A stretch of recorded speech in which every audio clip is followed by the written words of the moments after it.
ओम नमः शिवाय।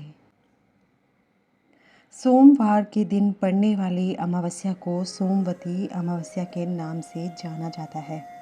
सनातन धर्म में इस अमावस्या का विशेष महत्व माना गया है।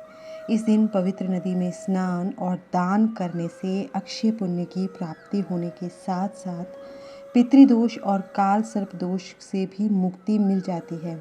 इस दिन भगवान शिव और माता पार्वती की पूजा अर्चना की जाती है। इस दिन सुहागिन महिलाएं अपने पति की दीर्घायु के लिए व्रत भी रखती हैं। आइए जानते हैं सोमवती अमावस्या की कथा। सोमवती अमावस्या व्रत कथा के अनुसार एक राज्य में गरीब ब्राह्मण परिवार रहता था। उस परिवार में पति पत्नी और उसकी एक पुत्री भी थी।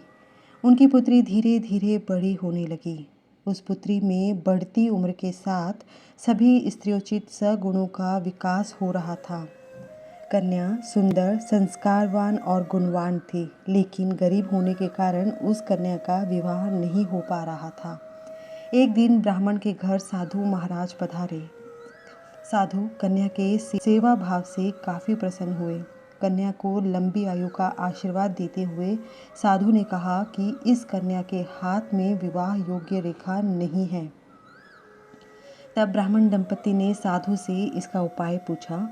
साधु महाराज ने बताया कि कुछ ही दूरी पर एक गांव में सोना नाम की एक धोबिन महिला अपने बेटे और बहू के साथ रहती है, जो बहुत ही संस्कार संपन्न तथा पति परायण है। यदि आपकी बेटी उस धोबिन की सेवा करे तो धोबिन खुश होकर उसे अपनी मांग का सिंदूर दे देगी, जिससे कन्या का विवाह तय हो जाएगा और इसका वैधव्य योग मिट सकता है।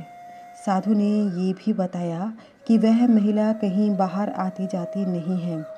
यह बात सुनकर ब्राह्मणी ने अपनी बेटी से धोबिन की सेवा करने का प्रस्ताव रखा।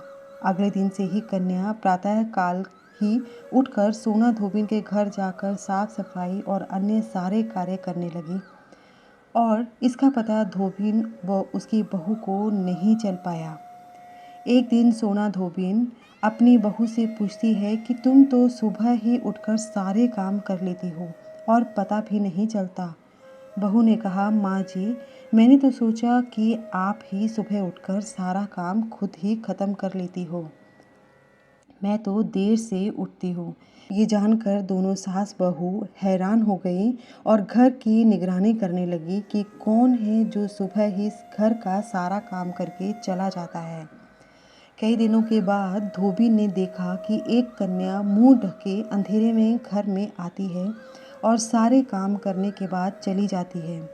जब वह जाने लगी तो सोना धोबिन उसके पैरों पर गिर पड़ी और पूछने लगी, आप कौन हैं? इस तरह मुंह छुपाकर मेरे घर की चाकरी क्यों करती हैं?